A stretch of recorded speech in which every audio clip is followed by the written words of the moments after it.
What's up, my friends? Welcome back to the channel, and on today's video we're going to be talking about some creative ways to unlock your running potential. If that sounds good to you, stick around.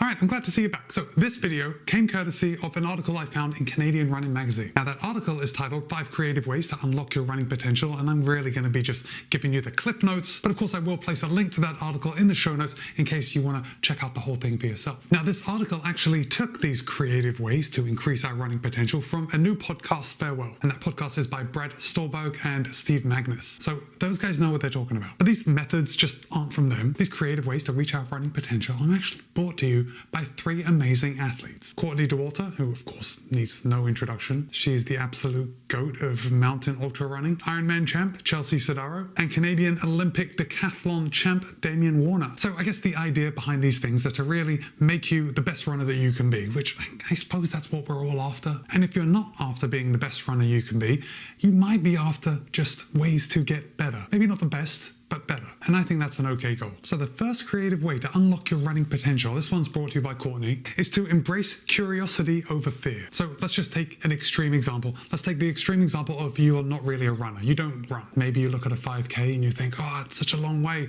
I'll never be able to run a 5K. It'll hurt so much. My knees will hurt. First of all, your knees aren't going to hurt. Second of all, this is where we have to embrace curiosity over fear. And look, we're all going to have some level of fear when we do something that we haven't done before. But hopefully we can make that curiosity just a little bit more than the fear. I wonder if I can do this. I wonder what it's going to be like when I do this, right? We should probably keep our positive mindset, not set ourselves back before we even started. And by approaching these events with curiosity rather than fear, we're looking at them as experiences, not something to be scared of. And this is how Courtney approached her first marathon. So this was obviously a long time ago. Right now she is running a lot further than just a single marathon in most of the events that we see her in. But she looks at it in a way that is like collecting experiences. And she finds joy in working her way through these challenges, and then she gets to the end and she is stronger than she thought she was. Now, maybe in the case of Courtney, she's done so much that perhaps she's not as curious as she once was, but I doubt it. I bet she still finds curiosity in going out every time she toes the line. And if you want to reach your running potential, maybe give that a go. And you can turn this around in different areas of your life. And by different areas, I mean different areas of your running. So you could be curious about perhaps, let's say, running a half marathon. And your curiosity might lead you to do an entire training block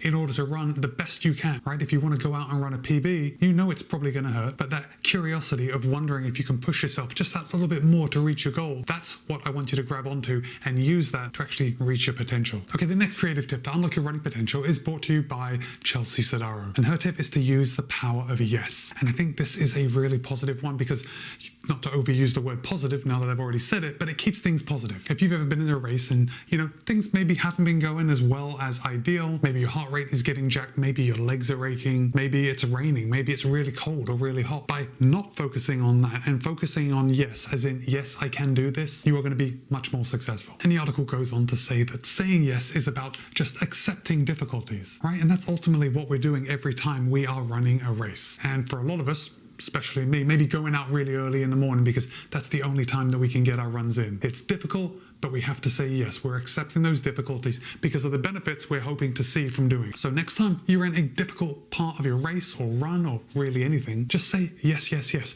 Push out those negative emotions, those negative words. Oh, and if you saw Kofuzi's Houston half marathon video, you actually saw him using the power of yes in that race. Can't be afraid of it. Just have to say yes.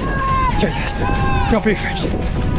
So look, if it's good enough for Chelsea Sodaro, if it's good enough for Kofuzi, it's probably good enough for you and me. The next creative way to unlock your running potential is to do less. And I like this one. As people, we are generally more inclined to add something if we want to get better. And that's not always the case. Like, we can't infinitely add things and hope we're going to get better in all areas of our life. There are times when we're going to have to take something away. We may need to subtract to succeed. And obviously, staying on topic about running, what I think about mostly is about how we see these elite runners. And we see these elite runners maybe running 120, 130 miles a week, like seriously insane volume. Now, I don't run that far. It's unlikely you run that far, but maybe you're pushing the envelope. Maybe I am pushing the envelope some weeks when I start doing more volume than perhaps my body actually wants. Or I shouldn't say wants, because I know that when I start getting up past a certain number, my body certainly doesn't want it. But I will say what my body will tolerate. And there are a lot of runners out there that can successfully run a very good half marathon or even full marathon on relatively low mileage or low volume. Maybe you are one of those people. Maybe I am one of those people. Maybe we are those people that are continuing to run high volume, even though maybe, because we haven't tried it, we might do better on a lower volume diet. What do you think? Now, of course, there's a lot of other stuff that goes into our whole life that affects our running. Maybe we could subtract watching TV before we go to bed. Put our phones down a little earlier so we have time to relax, which in turn will help us maybe sleep a little better through the night. If we sleep a little better through the night, maybe we're going to be more recovered and we can hit our workouts a little harder. And then there's diet. As runners, we all need to fuel our efforts. We have to recover by getting enough calories. But maybe we need to cut out whipped cream. I don't know how many of you actually eat whipped cream on its own, but I know when it's in the house, I do. So that's why I've cut out having just whipped cream lying around in the house. And look, these are very baby steps. But right now, I want you to drop a comment and let me know something that you've cut out of your diet that maybe wasn't the best thing. And if you want to go a little bit further, I'd love to know the benefits that you've seen from actually cutting that out. Okay, moving on. This one I absolutely love, because if there's anything that I am a broken record about, it's about consistency being king with our training. And this one comes courtesy of Damian Warner. Now look, if you're an Olympic athlete,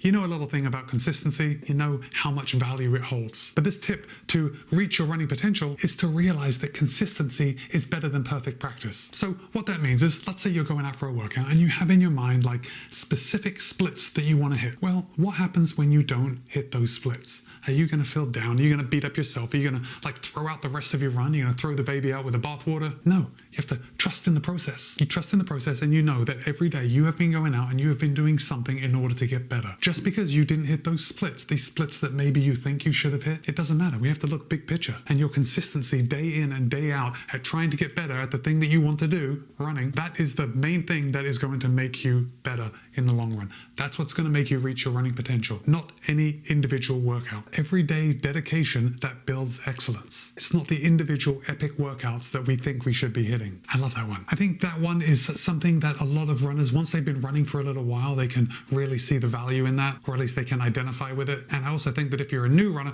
perhaps that's like the biggest hurdle. It's just getting out there on a regular basis that is the thing to get over. Anyway, the next way to reach your running potential is to realize that you are not your thoughts. And we've already kind of seen this with that whole say yes thing. We're trying to push out the negative thoughts where we're telling ourselves that we can't do it and replace that with yes, yes, yes. Now, this is another one that's brought to us by Chelsea Sodaro, and she's come up with a pretty good idea. She's named her brain, or I would imagine she's only named the negative side of her brain. She names her brain Regina after a character in Mean Girls. I didn't see Mean Girls, so I can't relate to that aspect of it. But what I can relate to is like the intrusive thoughts that are telling you that you can't do something. Perhaps they're telling you that you're not good enough. Perhaps they're telling you that you need to be as good as person A or person B that you see on Strava. Whatever they are, we all know on the surface that that's unacceptable. That's not how we're supposed to go about things. We know it's not healthy. But by personifying these intrusive thoughts that come into our head, we can create distance from them. So these intrusive thoughts come in and you realize that they are not part of you. They are just out there on their own and you don't have to listen to them. Look, it's very unlikely that we're going to be able to totally do away with these negative thoughts. They're going to come into our heads. It's difficult to control them, especially right now that we're talking about them. You guys are thinking about all the times that you've had these negative thoughts, and that's okay. We have to accept it, kind of separate ourselves from it, and then say, no, thank you, push them away. And there we go. Look, according to these amazing professional athletes that have given us these tips, if we do those things, we are going to reach our running potential. Probably not reach our running potential, but maybe get a little closer than we're at right now. And that's good enough for me. Incremental gains. That's what we're getting by going out and being consistent, by getting a little bit better every single day. And guys, if you have made it to this point in the video, because we've talked about intrusive thoughts, that seems to be a big part of it, why don't you put the brain emoji in the comments, just so I know that you made it to this point in the video. And with that, it's Matt B. This has been a video on some creative ways to reach our running potential. Be kind, be happy, run well. See you in a couple of days.